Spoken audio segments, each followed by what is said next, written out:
오늘 하나님이 우리에게 주시는 말씀 보겠습니다. 우리 마태복음 14장입니다. 마태복음 14장 다 같이 찾으셔서 우리 한번 합독하도록 하겠습니다.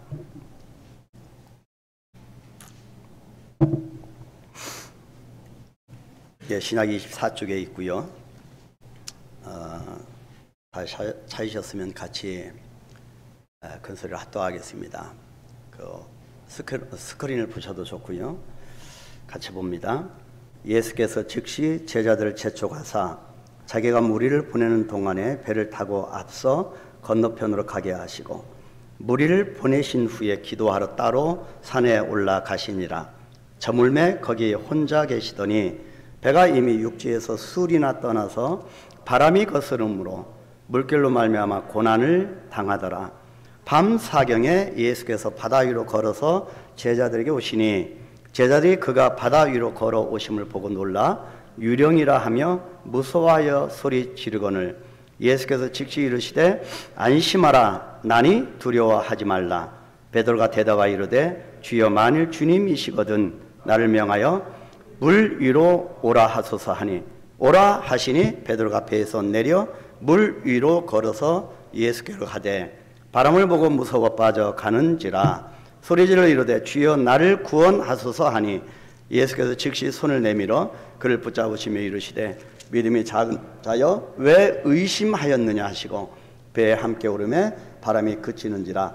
배에 있는 사람들이 예수께 절하며 이르되 진실로 하나님의 아들이로소이다 하더라. 아멘. 이렇게 뵙게 돼서 참 반갑습니다. 여러분 또 이렇게 오늘 처음 우리 한강교회에 방문하신 분도 계시는 것 같고요.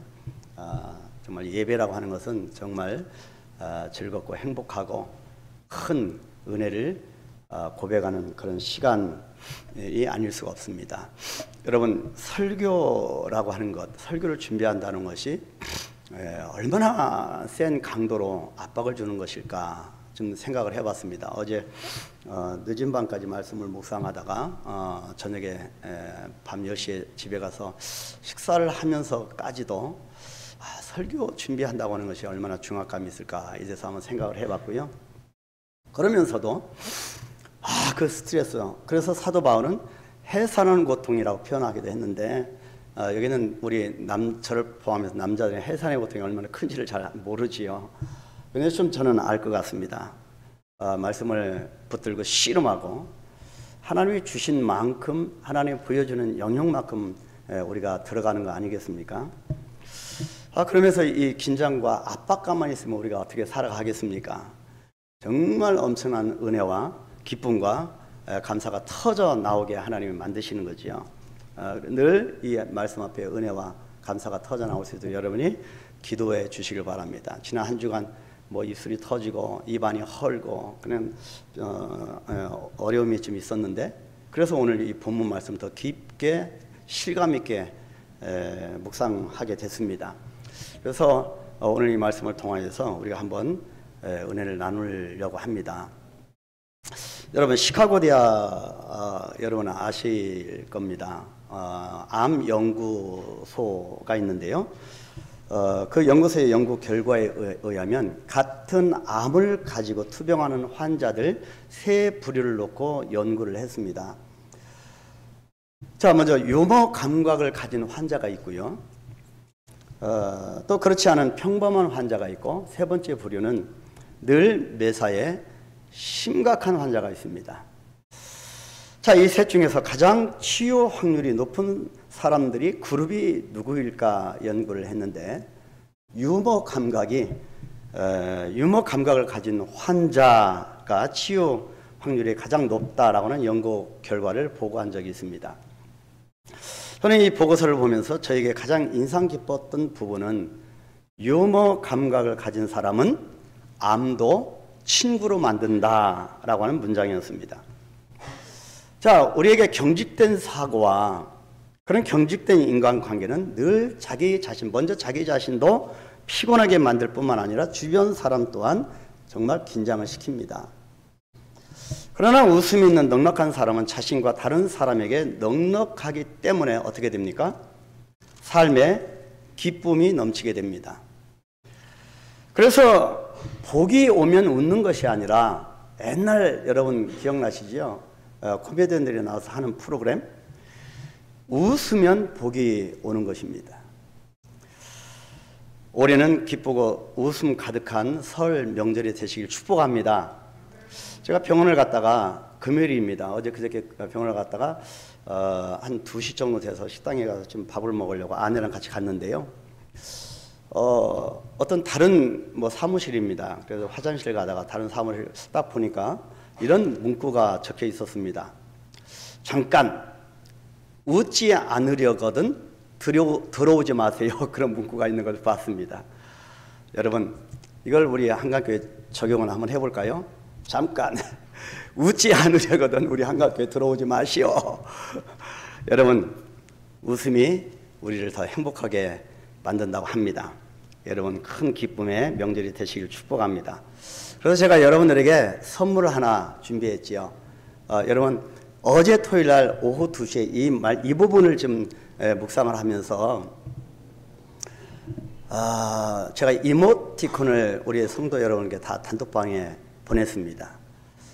지갑은 뚱뚱하게 몸매는 날씬하게 해주세요 라고 하는 이모티콘을 그려서 이렇게 보냈는데요.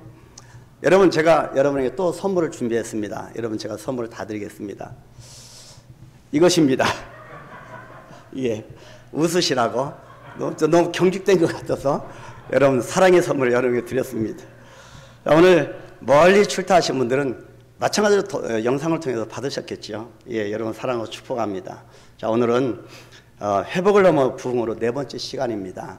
여러분 새해 첫날부터 우리가 무엇이 회복이고 무엇이 부흥인가에 대해서 계속 살펴보고 있습니다. 여러분 기억나시나요? 첫 번째, 두 번째 주일, 세 번째 지난 시간. 여러분 제목이라도 좀 기억하시면 좋을 것 같은 제가 용기가 되겠는데 제목 기억나시나요? 첫 번째가 큰 산이 평지가 되리라. 그죠? 예. 자, 두 번째가 뭐죠? 여호와께서 나와 함께 하시면, 하나님이 함께 하심으로 부흥의 역사가 어떻게 나타난지를 우리가 살펴봤고, 지난주 설교 제목 여러분 기억하시나요? 예. 또 드립니다, 선물. 예. 하나님이 하시고자 하는 일을 나타내고자. 그죠? 여러분 그런 부흥의 현장을 우리가 봤습니다. 태어날 때도 맹인을 중심으로 펼쳐지는 이야기입니다. 그래서 실로암이라고 하는 장소가 배경이었습니다. 그래서 자기 자신을 깨어지고 하나님 앞에 얼마나 간절함이 자기 자신을 일으키는지, 여러분 간절함이 자기 자신을 일으킵니다. 그래서 여러분 주님께서 진에게 흙을 발라서 눈에 바르시던 어떤 방법을 하시든 상관이 없는 겁니다. 여러분 간절함이 있는 사람은 그런 것이 상관이 없죠. 자기 자신의 깨어짐의 역사를 경험하는 것이 부흥이고, 결국에는 사명을 받는 것이고, 하나님 나라이고, 결국에는 명품 인생으로 거듭나는 그런 부분을 우리가 살펴보는 오늘 4번째입니다. 바다 위로 걸어서 오시니 라고 하는 제목입니다. 그래서 오늘 본문 말씀의 배경은 갈릴리 바다입니다. 그래서 이 베드로와 또 예수님과의 그 갈릴리 바다에서 펼쳐지는 이 일련의 사건을 통하여서 이 부흥에 대해서 우리가 한번 살펴보려고 합니다. 자, 먼저 바다 위에, 갈릴리 바다 위에 나타난 부흥이 어떤 부흥이 무엇이냐, 그 부흥이 맞추고자 하는 그 초점이 무엇이냐입니다. 여러분 다시 거듭 강조하지만 사람만 채우는 것이 부흥이 아니라고 하는 말씀이지요. 자, 오늘 본문 말씀은 물 위를 걸어오신 예수님의 이야기입니다.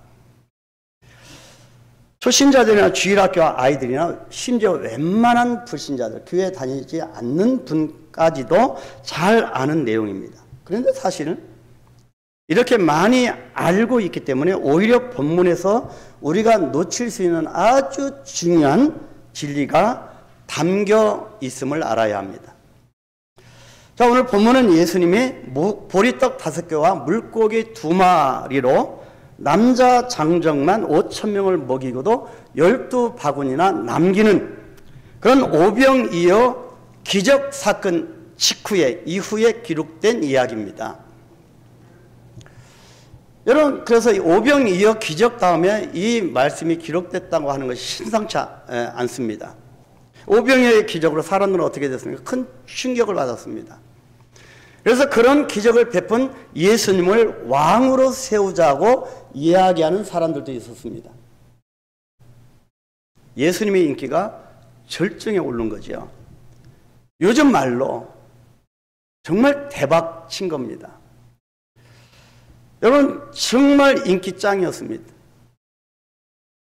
근데 많은 교회와 많은 우리 사람들은 이런 인기를 구가하고 싶어 합니다. 실제적으로 그런 것을 기도 제목으로 삼기도 합니다. 그런데요, 인기가 절정에 오른 예수님의 행동이 참 특이했습니다. 오늘 본문 22절부터 23절을 한번 보시면 제자들을 배에 태워서 호수 건너편으로 보내고 예수님 자신을 만나기 위해서 몰려든 사람들을 어떻게 했습니까? 각자의 집으로 돌려보낸 후에 예수님은 따로 기도하러 산으로 올라가신 겁니다. 좀 뭔가 그거 사람들의 각광을 좀 칭찬을 좀 받았으면 좋겠는데 누렸으면 좋겠는데 그러지 아니하신 예수님이십니다. 그래서 이 부분 우리 한국교회와 또 우리와 또 이 시대에 살아가는 우리는 이런 부분을 깊이 묵상을 해야 된다. 주님께서 왜 그러셨을까요? 결론적으로 말씀드리자면 예수님의 초점은 오직 하나님이셨기 때문입니다. 예수님은 처음부터 자기만의 인기나 사람들이 보내는 환호성에는 결코 관심이 없으셨습니다. 예수님은 사람들을 사랑하셨고 사랑이 속성이 사랑이라고 알려주신 주님이셨기 때문에 사람들을 사랑하셨지만 사람들의 반응에는 좌지우지 되지 않는 분이셨습니다. 예수님의 관심은 이 땅의 떡이 아니었던 것입니다. 여러분, 우리 그리스도인들은 이 땅의 떡에 관심을 두는 자가 아닙니다. 예수님 자신이 생명의 떡이신데 무슨 이 세상의 떡과 그 떡에 반응하는 인생들의 환호에 머물러 있으시겠습니까? 예수님은 이 땅 위에서의 대업을 위해서 계속 강조하는 이 부흥, 하나님 나라, 이 대업을 위해서 하나님께만 집중하신 겁니다. 이것이 바로 바다 위에 나타난 부흥의 초점입니다. 하나님께만 집중하는 것이 부흥이다. 부흥은 하나님께 초점을 맞추고 오직 하나님께만 집중하는 것입니다. 이것이 회복이고 이것이 부흥입니다. 자, 그런데 호수 저편으로 보낸 제자들에게 문제가 생겼습니다. 지금 형통할 것 같은데 모든 것이 만사 오케이인 것 같은데 문제가 생기는 겁니다. 우리 인생에 문제가 간혹 생기곤 합니다. 자, 본문 이 4절 보실까요? 배가 이미 육지에서 술이나 떠나서 바람이 거스름으로 물결로 말미암아 어떻게 했다? 고난을 당하더라. 제자들이 탄 배가 호수 한복판에 이르렀습니다. 그런데요, 갑자기 돌풍이 불었습니다. 갈릴리 호수에는 걷잡을 수 없는 돌풍이 자주 불어대서 마치 바다 같은 두려움을 주기 때문에 이 호수를 바다라 그렇게 부르기도 합니다. 지금이 바로 그 상황입니다. 갑자기 불어온 돌풍에 배가 방향을 잃고 흔들리기 시작했습니다. 제자들은 해질 무렵부터 이른 새벽까지 돌풍과 맞서 사투를 벌이고 있기 때문에 얼마나 힘들고 당황했을지 정말 가늠하기조차 어려운 상황에 처해 있습니다. 여러분, 고난당한 사람들을 함부로 평가해서는 안 되는 이유입니다. 여러분, 그 고난이 얼마나 큰지 우리는 짐작하기조차도 어렵기 때문입니다. 여러분, 고난을 한번 당해보면 정말 눈물로도 안 됩니다. 지금 이 제자들이 그런 상황 가운데 놓여 있습니다. 고난을 당하더라. 우리는 이 장면이 마치 우리 인생 같다는 생각을 지울 수가 없습니다. 순항하던 배가 갑자기 돌풍을 만나듯이 평탄하게 잘 살아가던 인생에 어느 날 갑자기 예기치 못한 위기가 찾아오기도 합니다. 그때마다 얼마나 당황스럽습니까? 여러분, 저는 하나님을 개입시키지 않고는 도저히 설명 불가능한 그런 위험 속에 많이 빠져보았습니다. 죽음의 경각에 걸려서 사투를 벌인 적이 참 많이 있습니다. 고비 사막 한가운데서 완전히 차를 움직일 수 없는 지경에서 동서남북 분간이 안 되는 그런 지경에서도 하나님이 나를 살려주셨고, 영하 50, 60도에서 차가 2번 구르고 그 눈밭에 그렇게 굴렀던 이 광야에서 정말 얼어 죽을 수밖에 없던 상황에 하나님이 건져주신 그런 것도 경험을 해봤습니다. 얼마나 당황스러운지 모르는, 이것이 우리의 인생입니다. 자, 갈릴리 바다를 잘 안다고 하는 이 제자들일지라도 오늘 본문 말씀에서 기록된 전혀 예상치 못한 심한 바람과 출렁이는 물결 때문에 더더욱 당황스러운 일이 아닐 수가 없습니다. 그래서 본문이 고난을 당하더라, 그렇게 표현을 하고 있습니다. 이 고난을 비껴가는 인생이 있을까요? 그런데 이 사건에 대해서 마가복음의 말씀은 좀 독특하게 기록하고 있습니다. 마가복음 6장 47절 48절 상반절에 보니까 저물매 배는 바다 가운데 있고 예수께서는 홀로 무태에 계시다가 바람이 거스름으로 제자들이 힘겹게 놓젓는 것을 보시고, 분명하게 그렇게 기록을 합니다. 자, 오늘 본문 마태복음에서는 고난을 당하더라. 지금 마가복음에서는 다른 관점에서 힘겹게 제자들이 놓젓는 것을 예수님이 보셨다, 그렇게 기록을 하고 있습니다. 아니, 이게 무슨 말씀일까요? 주님께서 제자들의 그 고통을 힘겹게 놓젓는 것을 보셨다는 겁니다. 주님이 지금 기도하러 가겠다고 하면서 오병이어의 기적으로 열광하던 수많은 사람들과 제자들을 흩어서 서둘러 배를 타게 하시더니, 그런데 그 배가 지금 어려움을 당하여 제자들 고생을 엄청나게 하고 있는 상황을 예수님이 그저 바라만 보고 계시다니, 이게 이해가 여러분 안 됩니다. 갈릴리 호수는 그 당시의 배로 노를 저어 가도 좋게 1시간이면 건널 수 있는 크기의 그런 호수입니다. 자, 제자들이 지금 저녁을 먹고 예수님과 헤어져서 배를 탔다고 계산을 해봐도 밤 사경이라고 합니다. 즉 밤 사경 새벽 3시부터 6시 사이를 말합니다. 그렇게 계산을 하니까 예수님이 제자들에게 그때 오셨으니까 바다에서 장장 8시간 이상을 고통을 당하면서 헤매고 있는 겁니다. 여러분, 이 고통을 상상되십니까? 그런데 그 시간 동안 괴로이 놓젓는 것을 예수님이 그저 지켜만 보셨다는 겁니다. 예수님께서 상대방의 고통을 즐기시는 분도 아니실 텐데, 예수님께서 사랑하는 우리 하나님의 백성들의 그 고통당하는, 고난당하는 것을 그냥 즐기고 계시는 분은 아니실 텐데, 이게 무슨 뜻일까? 이 부분을 우리가 잘못 이해하게 되면 이 부분을 읽다가 정말 보통 열받게 하는 장면이 아닙니다. 그죠? 정말 열받을 수 있습니다. 그런데 예수님이 언제 오셨다고요? 밤 사경쯤에라고 합니다. 밤 사경에 오셨습니다. 밤 사경은 어떤 시간입니까? 시간적으로 새벽 3시부터 6시까지를 합니다. 여러분, 저는 이 밤 사경이 얼마나 고통스러운지 저는 경험했습니다. 그 광야에서 아무것도 없는, 차가 한 대도 일주일 동안도 차가 한 대도 안 되는 그 광야에서 밤 사경을 맞았습니다. 그것도 영하 50도, 60도 내려가는 그 땅에서 여러분 7시간, 8시간을 죽음과 씨름한 겁니다. 제자들은 주님과 헤어진 후에 오랜 시간 동안 노를 젓는 바람에 기진맥진하였습니다. 그래서 거친 파도와 강한 돌풍은 저들을 앞으로 전진하지 못하게 만들었습니다. 여러분, 우리가 인생을 살아갈 때 내 힘으로 어쩔 수 없는 절망의 상태가 올 때가 있습니다. 그래서 밤 사경이라고 하는 이 시간은 더 이상 어떤 힘도 어떤 소망도 사라진 시간을 의미합니다. 이러다 죽게 되겠구나. 좀 이왕에 오실 거 좀 빨리나 오시지. 예수님은 왜 우리와 핀트가 안 맞으시는 걸까? 그렇게 생각합니다.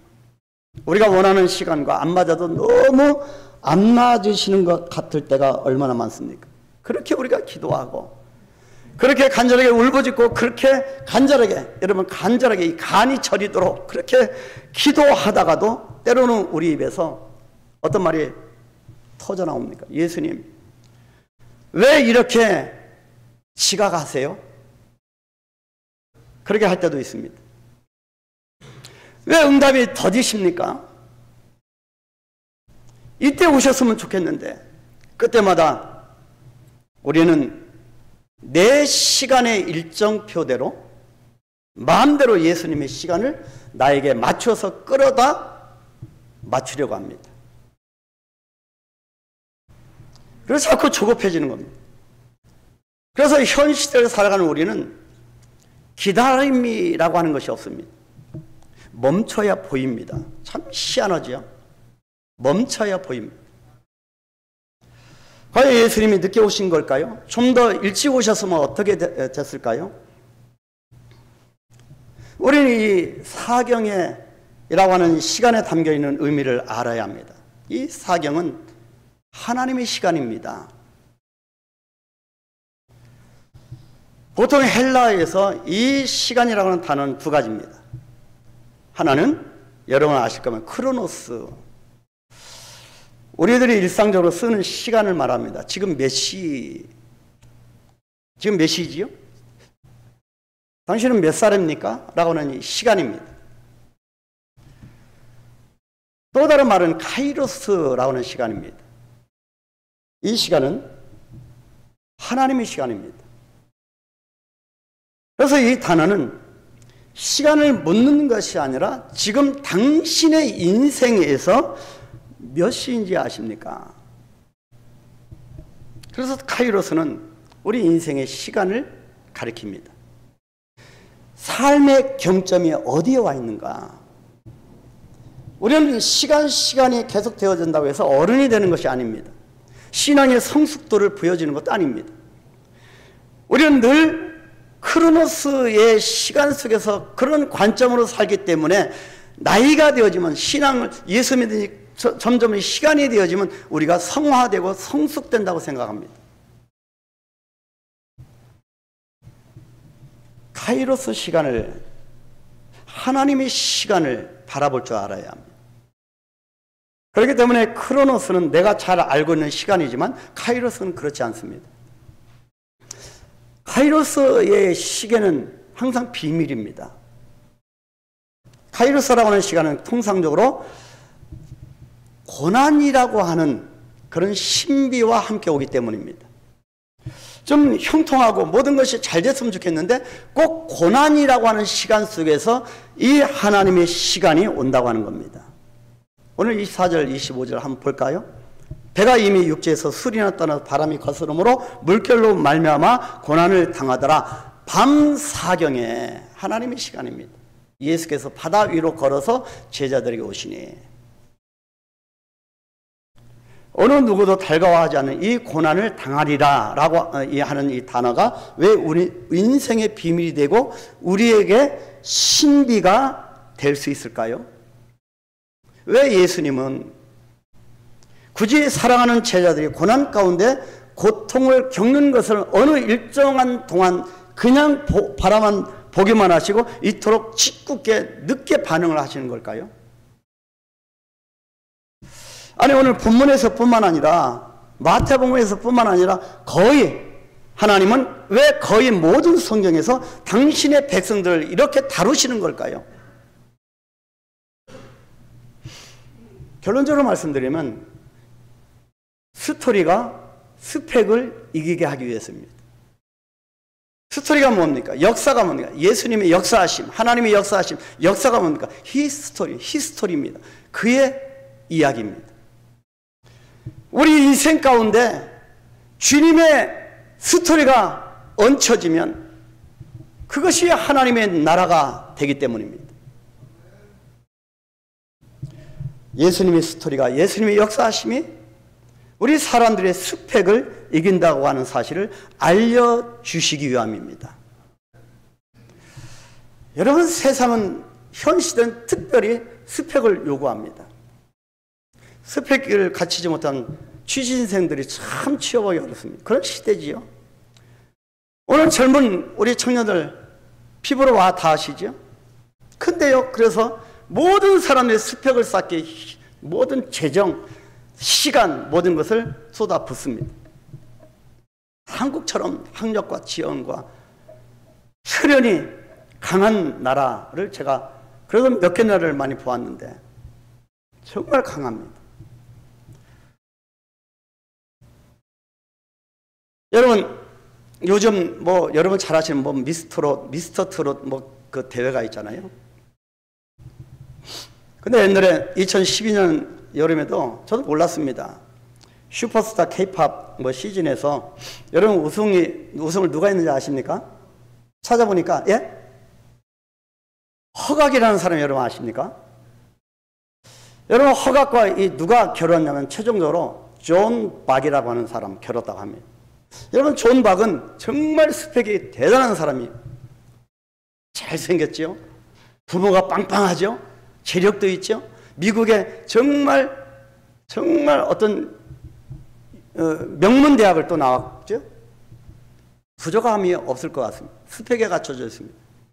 어느 사람이 그의 목소리에, 감미로운 목소리에, 풍부한 성량에서 반해버립니다. 근데요, 누가 우승합니까? 누가 영웅으로 우승자입니까? 허각이라는 사람. 키도 작지요? 몇 센치? 160cm, 162cm. 남자로서 정말 작죠? 얼굴도 변변하지 못하지요? 가난하지요? 근데 나중에 최종적으로 청중평가단이 70% 차지하는 점수를 다 받게 됐습니다. 이유가 무엇일까요? 그가 자라온 삶의 이야기가 얹혀졌기 때문입니다. 여러분, 스토리는 사람들을 움직입니다. 사람들을 사로잡습니다. 감동을 시킵니다. 여러분이 갈릴리 바다에서 얹혀지는 히스토리, 그의 이야기가 얹혀지는 겁니다. 저는 지금도 수없는 고비 가운데 아이들과 저희 가족이 그 시골에 있는 교회를 방문해서 가장 추운 1월 2일 날 영하 50도, 영하 60도 내려가는 그 허벌판에서 차도 한 대도 일주일 동안 다니지 않는 그곳에서 완전히 거꾸러진 겁니다. 여러분, 종종 동사하는 얼어 죽는 경우가 있기 때문에 모든 것이 희망이 없었습니다. 근데 결국에는 살아남았지 않습니까? 여러분, 예수님께서 저를 살려주신 것은 그의 이야기를 얹히기 위함이라고 저는 그렇게 믿습니다. 여러분, 우리가 사업을 하고 기업 활동을 하고 생업에 활동을 하고 어떤 것을 하든지 먹든지 마시든지 그의 영광을 하라, 위해서 하라. 여러분, 뭡니까? 그의 이야기가 얹혀져야 한다는 것입니다. 저는 바상잡이라고 하는, 바스카라고 하는 그 자매가 있는데 바상잡이입니다. 우리가 이제 쉬운 네임으로 바스카라고 부르는데 이 자매는 정말 키가 150도 안 될 겁니다. 늘 기도하다가 거꾸러집니다. 입에 거품을 뭅니다. 늘 귀신 들립니다. 근데 이 자매가 얼마나 저의 관심을 갖고 많은 사람들의 관심에 초점이 되냐면 예수님의 이야기가 그 자매의 인생에 얹혀진 겁니다. 그렇게 종종 쓰러지고 간질 환자로 그렇게 종종 쓰러지고 그런데요, 그 키 작고 그 자매가, 냄새나는 그 자매가 주님을 그토록 사랑하는 겁니다. 입만 열면 예수님의 복음입니다. 전도 잘합니다. 정말 사랑을 나눕니다. 그것이 히스토리가 얹혀진 인생입니다. 예수님은 밤 사경의 고난을 통해서 우리들의 스펙이 아닌 주님의 이야기를 만들어 가시는 겁니다. 그래서 본문의 이야기는 내 이야기가 아닌 그분의 이야기, His 스토리입니다. 왜요? 그분이 내 안으로 들어오셨기 때문입니다. 그래서 그분이 내 안으로 오셔서 그분이 나를 통치하시기 때문입니다. 그런데 아직도 여전히 내가 내 삶을 주관하신다고요? 우리는 순종하고 하나님이 역사하십니다. 예수님은 정확한 하나님의 시간에 우리에게 오시는 겁니다. 이유는 우리들의 삶에 주님의 이야기를 입혀서 우리들의 존재 가치를, 형편없는 존재였는데 그런 연약한 우리의 존재 가치를 높여주시기 위해서입니다. 여러분 당당하십시오. 주님이 나의 주님이십니다. 당당하십시오. 주님이 이런 과정을 통해서 우리의 존재 가치를 높이셨습니다. 여러분 물질의 고통을 당하십니까? 당당하십시오. 우리는 물질을 따라가는 인생이 아니라 물질이 나를 따라오게 만드는 그런 당당한 인생을 살아가지 않습니까? 예수님의 이야기가 내 삶의 시간을 주관하게 하시길 바랍니다.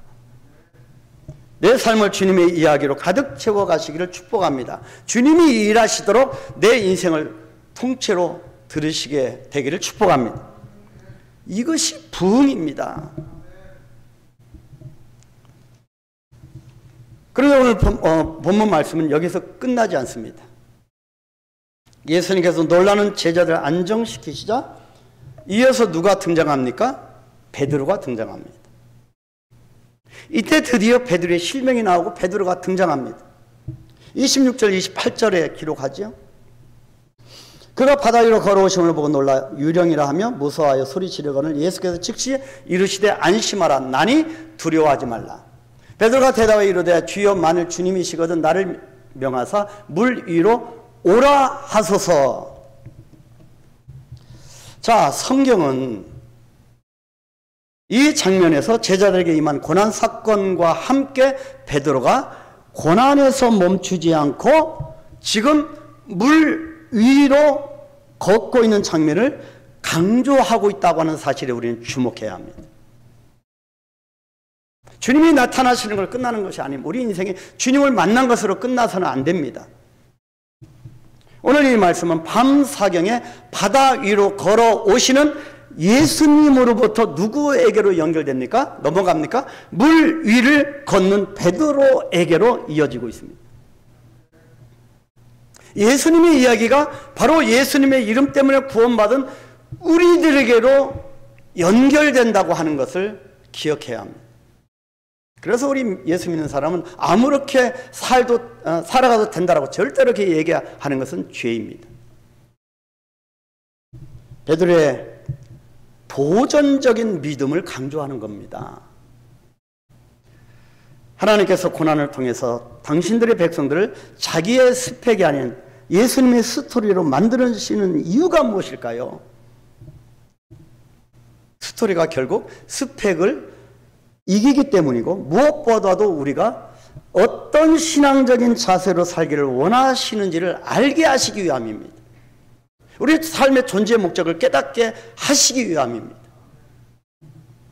저는 이 믿음의 도전에 대해서 세 가지의 말씀을 나누고 싶습니다. 첫 번째가 삶의 모든 영역에서 뭐라고 했습니까? 믿음으로 도전하라. 첫 번째가 도전하는 인생이 되라는 것입니다. 여러분 말씀드리지만 이 도전은 모험과 우리 인생의 나의 어떤 자만심에서 오는 모험과는 다른 개념입니다. 본문 28절 다시 보시면 베드로가 대답하여 이르되 주여 만일 주님이시거든 나를 명하사 물 위로 오라 하소서. 사실 오늘 본문에서 깨닫는 것은 우리의 인생은 밤 사경에서 끝이 나면 안 된다는 것입니다. 우리가 주님을 만나 은혜를 받고 눈물만 흘리는 지점에서 멈추면 안 되는 것입니다. 은혜 받았다고 눈물을 흘리고 그 지점에서 끝나서는 결코 안 된다. 왜입니까? 사명이 있기 때문입니다. 우리는 본문 이 베드로의 모습이 필요합니다. 하나님께서 인간을 만드실 때 믿음으로 도전하는 권세를 우리에게 부여하셨습니다. 현대를 살아가는 인생들에게도 마찬가지입니다. 삶의 모든 영역에서 믿음으로 도전하게 되시기를 축복합니다. 일어나십시오. 도전하십시오. 보십시오, 여러분. 이스라엘 백성들은 애굽에 살 때 두 가지 방법밖에 없었습니다. 비굴하게 순응하든지 일평생 싸우든지입니다. 그것이 이스라엘 백성들에게, 애굽에 살고 있는 이스라엘 백성에 던져진 삶의 모습이었습니다. 그러나 하나님이 원하시는 제3의 방법은 믿음으로 홍해를 뚫고 뛰어넘는 도전을 하라는 것입니다. 특히 오늘 이 자리에 있는 우리 젊은 층들은 믿음으로 도전하십시오. 어떤 의미에서 모세에게도 이스라엘 백성들에게도 참 무모한 방법일 수 있겠는데도, 그런데도 하나님은 계속 강권하십니다. 계속 몰아가십니다. 하나님은 이런 분이십니다. 하나님은 사사 기드온에게 32,000명 중에서 바알에 무릎 꿇지 않은 믿음의 사람 300명을 데리고 도전하라고 강권하셨습니다. 하나님이 이런 숫자에 있는 것이 아니기 때문입니다. 여러분, 너무 이 숫자에 매몰되지 않기를 바랍니다. 잘못된 이 번영신학에 우리가 휩싸이지 않기를 바랍니다. 아브라함도 그 비옥한 갈대아 우르 땅을 믿음으로 떠나는 도전을 하지 않는 이상 가나안 땅에 들어갈 수가 없었던 겁니다. 우리의 삶은 도전의 연속입니다. 현 시대는 하나님을 신뢰하는 믿음으로 예기치 못한 미지의 영역에도 더욱 과감히 도전하는 삶을 필요로 합니다. 여러분, 이 정도면 됐다라고 생각하시면 안 됩니다. 더욱더 앞으로 나아가야 합니다. 믿음으로 도전하는 인생은 때로는 물살 때문에 격렬한 강을 건너는 삶이라고 해도 그 속에서 우리를 건너게 하실 하나님을 믿고 따르는 삶입니다. 여러분 모두 믿음으로 도전하는 인생이 되시길 축복합니다. 현재에 만족하지 마시고 여러분 더욱 도전하시길 바랍니다. 두 번째가, 믿음의 도전 두 번째는 주님을 신뢰하고 구하고 행하라입니다. 28절을 다시 보실까요? 베드로가 대답하여 이르되 주여 만일 주님이시거든 나를 명하사 물 위로 오라 하소서. 여러분, 사실 이 구절을 좀 더 눈여겨볼 필요가 있습니다. 우리는 이 구절을 가지고 베드로를 폄하할 때가 많습니다. 베드로를 정죄할 때가 많습니다. 야, 어떻게 사람이 물을 걷는다고 그런 요청을 하냐. 물에 빠질 것 뻔히 알면서 되게 무모하지 않느냐. 이 베드로라는 사람은 도대체가 이 성격이 참 이상하다. 그렇게 폄하할 수도 있지만 이 구절을 통해서 지금 베드로가 주님께 묻고 구하고 행동하고 있다고 하는 점이 굉장히 중요하다고 하는 점을 우리는 알아야 합니다. 지금 성경은 이 기록 목적은 베드로의 이런 점을 지금 강조하고 싶은 겁니다. 주님이십니까? 그렇게 물은 다음에 어떻게 했습니까? 베드로는 어떻게 행동합니까? 바닷 가운데 있는 배에서 뛰어내렸습니다. 내려서 물 위로 걸어 예수님께로 갔습니다. 이것이 본문 29절입니다. 베드로는 주님을 신뢰했고요, 주님께 구했고요, 또 주님 앞에서 행하고 있습니다. 그래서 행함이 없는 믿음은 죽은 것이라 우리는 자신에게 물어야 합니다. 나는 왜 베드로처럼 물 위를 걷지 못하는가? 나는 왜 영적 성장이 없는가? 나는 왜 무기력한가? 여러분, 이 시대에 꿈이 없는 사람들이 많습니다. 예수를 믿든 안 믿든. 왜 나는 무기력한가? 자기 자신에게 정말 심각하게 물어야 합니다. 대부분 우리에게 있는 나약한 이 모습들은 우리가 베드로처럼 진취적이지 않기 때문에 나타나는 현상입니다. 우리들의 믿음의 도전은 예배와 기도의 자리에서부터 강력하게 나타나야 합니다. 그런 의미에서 예배를 사수하는 여러분들은 충분한 소양을 갖췄다고 볼 수 있습니다. 여러분 기도로 도전하십시오. 여러분 지난 시간에 보았던 이 맹인의 간절함은 주님이 나를 어떻게 대우하시든 나에게 눈에 침을 바르시든 진흙을 이어서 진흙을 바르시든 상관이 없는 겁니다. 간절함은 이런 모든 것을 떨쳐버리기 때문입니다. 간절함은 나를 일으킵니다. 간절함은 믿음으로 도전하게 만듭니다. 여러분 문제는 간절함이 나에게 없다고 하는 것입니다. 배에서 뛰어내리는 도전이 없으면 우리는 늘 예측 가능한 땅, 내가 통제하고 조절할 수 있는 편리한 땅, 그래서 결과가 뻔히 내다보이는 땅만을 선택하여서 그곳에 안주하게 될 뿐입니다. 거기에는 내게 길들여진 기쁨만이 있을 뿐이지 주님이 주시는 위대한 기쁨은 없는 겁니다. 여러분 영생의 기쁨을 누리기를 원하십니까? 도전하십시오. 여러분 진정한 인생의 실패란 무엇일까요? 내가 그래도 이 정도면 잘 살아온 것 같은데, 그러면 내 인생은 그래도 성공적인 인생 같은데, 근데 주님의 평가는 다르실 수가 있잖아요.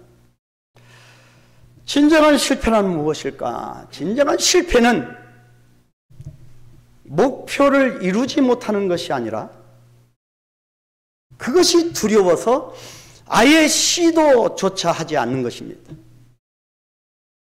여러분 언제 하나님께서 우리에게 얼마나 능력이 있길래 모든 것을 이루라고 하셔서 하나님이 이루신다는 것입니다. 우리에게 있는 영역은 도전하는 것입니다. 그래서 진정한 실패는 목표를 이루지 못하는 것이 아니라 그것이 두려워서 아예 시도조차 하지 않는 것이 진정한 실패입니다. 삶의 모든 영역에서 믿음으로 도전하는 저와 여러분이 되시기를 축복합니다. 마지막 세 번째는 믿음의 도전은 주님의 역사하심을 체험하는 겁니다. 여러분 체험이 중요합니다. 그의 이야기로 입혀진 인생은 간증이 많이 나옵니다. 모든 먹고 마시는 것도 주님의 이야기가 얹혀져 있기 때문에 간증입니다. 그 간증이 무엇입니까? 주님의 역사하심을 체험하는 것을 고백하는 것입니다. 배에서 내린 베드로가 어떻게 되었을까요? 29절 본문 29절 30절 말씀을 좀 여러분 보시면 파도와 바람을 보니 베드로가 두려움이 왔고 그만 베드로가 어떻게 됐다고요? 안 빠졌으면 좋겠는데 그만 바다에 빠지게 되었습니다. 야, 이거 성경이 믿음으로 도전했는데 성경이 실패 아니냐? 그러나 우리는 베드로를 비난하면 안 됩니다. 왜요? 누가 뭐라고 비난해도 베드로는 지금 물 위를 걸었지 않습니까? 베드로는 물 위를 걸었잖아요. 나중에 베드로는 하나님 앞에 나가서 할 말이 있는 겁니다. 물 위를 걸어보지 않았으면 말을 하지 마. 그렇죠? 여러분 베드로가 그 말 할 수 있잖아요. 당신 물 위를 걸어보지 않았으면 말을 하지 마. 여러분 우리 한강교회 한강에 가서 물 위를 걸으면 어떻게 될까? 빠집니다.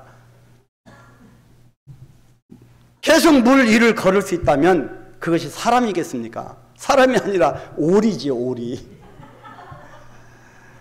우리는 사람이니까 빠지는 겁니다. 시험에 빠지기도 하고요. 곤란에 빠지기도 하고요. 물에 빠지는 겁니다. 안 빠지면 오리지요. 사람입니까? 여러분 현대 그 그룹의 왕 회장이셨던 정주영 회장님 그런 말을 하셨다고 그러잖아요. 그 학교도 변변히 졸업하지 못한 분이 그 수많은 석학들 앞에서 직원들은 임직원 앞에서 해봤어? 여러분 물 위를 걸어보셨습니까? 여러분 영하 50, 60도에서 한번 정말 아무 대책 없이 절망 가운데 한번 고난을 당해 보셨습니까? 저는 해봤습니다. 여러분 물 위를 걸어보십시오. 그래서 나중에 주님 앞에 주님 저는 물 위를 걸어봤습니다. 이것이 우리의 간증이 아니겠습니까? 그런데요 여기서 성경이 말씀하고 싶은 것이 무엇일까요? 베드로가 물에 빠졌는데 성경이 여기서 보여주고 싶은 말이 뭘까요? 우리는 물에 빠지기는 하지만 죽지는 않는다는 것입니다. 여러분, 제가 이 설교를 하는데 쉽게 나오는 설교겠습니까? 제가 수없이 맛보고 말씀하는 내용입니다. 우리는 물에 빠집니다. 그러나 죽지는 않습니다. 아멘? 여러분, 수없이 물에 빠지지 않으셨습니까? 근데 어떻게 죽으셨습니까? 아니지 않습니까? 지금 오늘날 건강한 몸으로 하나님의 예배 자리에 있지 않습니까? 죽지는 않습니다. 믿음으로 고백되시게 되기를 축복합니다. 주님의 사람은 죽을 것 같지만 죽지 않습니다. 우리 한번 로마서 8장 38절 39절 큰 소리로 한번 고백합니다. 내가 확신하노니 사망이나 생명이나 천사들이나 권세자들이나 현재일이나 장래일이나 능력이나 높음이나 깊음이나 다른 어떤 피조물이라도 우리를 우리 주 그리스도 안에 있는 하나님의 사랑에서 끊을 수 없으리라. 아멘. 하나님이 함께 하십니다. 우리가 물에 빠지면 건지시는 분 하나님의 영역입니다. 하나님의 사랑에서 끊을 자가 누가 있겠습니까? 당당하십시오. 결국 베드로는 어떻게 되었을까요? 바다 한가운데에서 고난을 당하고 물에 빠져 들어갔지만 주님의 관심의 초점이 되었습니다. 주님이 오셔서 즉시 손을 내밀어 붙잡아 주셨고 함께 배에 올랐습니다. 바람도 잔잔해지는 주님의 역사하심을 베드로가 체험하게 됩니다. 그 이후로 어떻게 됐을까요? 또 빠지는 삶을 살아갔고 일시적으로 주님을 부인했지만 결국 베드로는 이 사랑과 주님의 역사하심을 체험한 베드로는 끝까지 복음을 전하고 순교하였습니다. 여러분, 죽음 앞에서 두려움이 없는 것이 주님을 체험하는 것입니다. 본문 31절 32절에 뭐라고 합니까? 예수께서 즉시 손을 내밀어 그를 붙잡으시며 이르시되 믿음이 적은 자에 왜 의심하였느냐. 아직도 베드로가 믿음이 없다는 것입니다. 믿음의 확신을 주신 게 유함입니다. 배에 함께 오르면 바람이 그치는지라. 바람이 그쳐버렸습니다. 주님의 역사하심을 체험해야 합니다. 여러분, 우리 지적으로 주님을 만나지 마시고 주님의 역사하심을 체험하십시오. 우리들의 삶 속에서 이와 같은 확증이 있으시길 축복합니다. 사업하는 분들은 사업의 현장에서 주님의 역사하심, 그의 이야기가 덮여지고 그래서 더 승승장구하고 하나님 앞에 할 얘기거리가 나오는, 간증이 나오는 그런 삶이 확증이 있으시길 축복합니다. 이것이 회복을 넘어 부흥을 이루는 힘이고 영적 파워입니다. 능력입니다. 사랑하는 우리 성도 여러분, 오늘 설 명절인데 왜 이렇게 설교가 기냐 생각하실 분이 있습니다. 여러분, 저는 이 설교 한 편을 하고 며칠 동안 전전긍긍합니다. 우리가 이 말씀을 붙들고 도전하기를 원합니다. 그 마음가짐은 있습니다. 오늘 말씀의 결론은 33절입니다. 제자들의 인생에 주님의 스토리가 입혀진 결과입니다.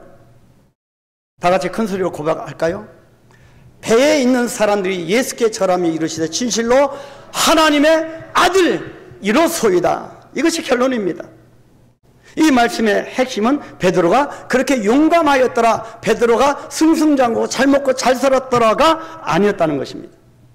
베드로를 통하여서 예수님이야말로 하나님의 아들이심을 드러내는 것이, 교회를 통하여서 또 우리 성도를 통하여서 하나님의 아들이 예수 그리스도라고 하는 것을 드러내심이, 이것이 주님께서 밤 사경에 우리를 찾아오셔서 물 위를 걷게 하시는 이유인 것입니다. 밤 사경쯤에 고난당하시는 인생을 향해서 오시는 그 주님을 체험하십시오. 예수님과 만나시길 바랍니다. 정확히 하나님의 시간에 주님이 이루어 가시는 하나님의 역사하심을 체험하십시오. 삶의 모든 영역에서 믿음으로 도전하는 여러분들의 삶을 하나님께서 반드시 축복하실 것입니다. 이것이 진정한 복입니다. 여러분들의 삶을 통해서 하나님의 아들이신 예수님이 드러나게 되시기를 소망합니다. 그래서 여러분, 수요기도도 오십시오. 금요기도도 오십시오. 여러분 늘 기도의 자리, 예배 자리에 오시기 바랍니다. 올해 설 명절에 여러분들과 여러분들의 가정 모두가 바다 위로 걸어오시는 주님을 만남으로 큰 부흥의 역사를 믿음으로 만들어 가시기를 축복합니다. 여러분, 이 말씀을 기억하면서 우리 한번 같이 찬양할까요? 주 품에 품으소서. 우리 한번 이 찬양을 하고 뜨겁게 한번 기도하시겠습니다.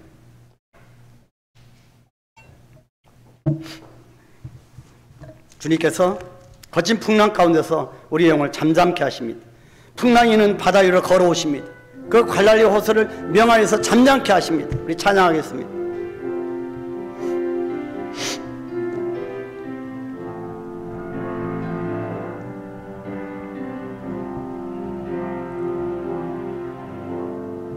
주 품에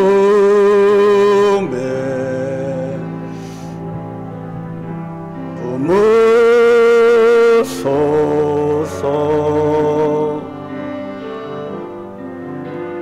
능력에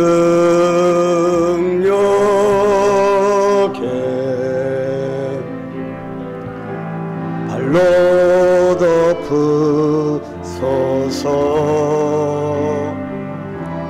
파도 날 향해 와도 와 함께 날아오르리.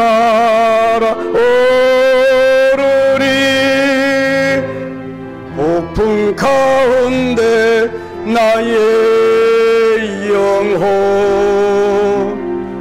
잠잠하게 주보리라. 주님 안에 나 거하리. 주님 안에 나 거하리.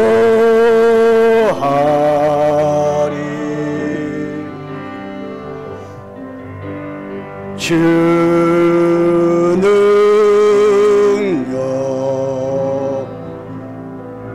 나 잠잠히 믿네. 거친 파도 날 향해 와도 파도 날 향해 와도 주와 함께 날아오르리. 폭풍 가운데 나의 영혼 잠잠하게 주보.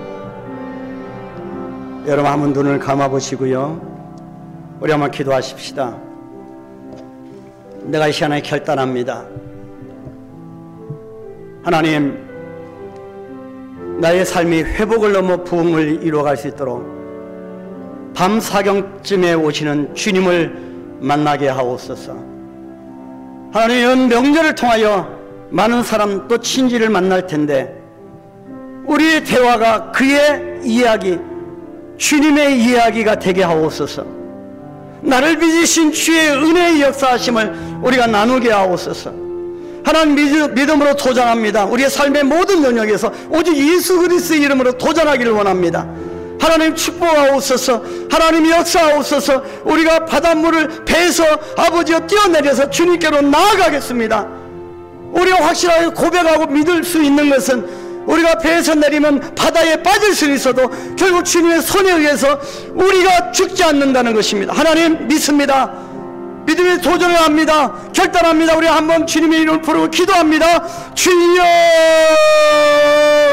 하나님 아버지여, 은혜와 사랑을 감사합니다. 회복을 넘어 부흥으로 나가는 우리 한강교회 모든 성도들 축복합니다. 오늘 교회에 처음 나왔건 아버지 하나님, 우리의 이 자리에 있는 모든 예배에 동참하는 주의 백성들 주의 이름을 축복합니다. 회복을 넘어서 우리 인생이 부흥으로 나아가게 하옵소서. 바다 위로 걸어오시는 주님을 만나게 하옵소서. 아직 예수 그리스도가 내 안에 인격적으로 만나지 못한 영혼이 있다고 하면 그 예수님을 만나게 되기를 원합니다. 그 주님의 이름으로 살기를 원합니다. 하나님, 내 인생을 통틀어서 주님 앞에 내 인생을 올려드리기를 원합니다. 하나님 아버지여, 이 땅에 나에게 오셔서 오직 주의 이름으로, 주의 권세의 이름으로 도전하게 하옵소서. 하나님 아버지, 주의 나라와 의를 위하여 우리가 달려가게 하옵소서. 하나님 아버지, 우리의 건강의 문제, 물질의 문제, 아버지 주 예수 그리스도의 이름으로 명하게 하옵소서. 이런 세상적인 것들에 우리가 절망하지 않게 하고 희망을 꺾어놓지 않아도 하나님 아버지여 더 높은 위의 것을 바라보며 나아갈 수 있도록 축복하여 주옵소서. 주님 품에 품으시옵소서. 거친 파도가 나를 향해 와도 주님과 함께 날아 오를 것을 고백합니다. 더욱더 모든 삶의 영역에서 주님의 이름으로 믿음으로 도전하는 그런 결단의 역사가 나타나게 하옵소서. 바다 위로 걸어오시는 그 예수님, 정말 이 밤 사경에 우리에게 절망이, 우리에게 희망이 꺾여지고 어떤 방법도 없다라고 우리가 낙담할 그 시간에 찾아오시는 예수님과 만나게 하옵소서. 이번 명절 기간에, 이 연휴 기간에 우리가 영적인 긴장을 놓치지 아니하고 오직 복음에 살게 하옵소서. 오늘 이 시간에 처음 나와 예배를 하는 자이든 또 주님을 고백하며 같이 예배를 동참하였던 하나님 아버지여, 예수 그리스도가 우리의 주인 되게 하옵소서. 그래서 우리가 밟는 그 땅마다 우리가 만나는 사람들에게 선포하게 하옵소서. 살아계신 주 예수 그리스도를 선포하게 하옵소서. 그래서 내 안에 있는 나의 삶을 통하여 통째로 주관하시는 예수님을 선포하여서 그들도 우리와 같이 되어지는 역사가 예수 그리스도의 사람들이 되어질 수 있도록 축복하여 주시옵소서. 이번 명절이 주의 이야기로 축복이 흘러넘치게 되기를 간절히 소망하오며 예수님의 이름으로 축복합니다. 아멘.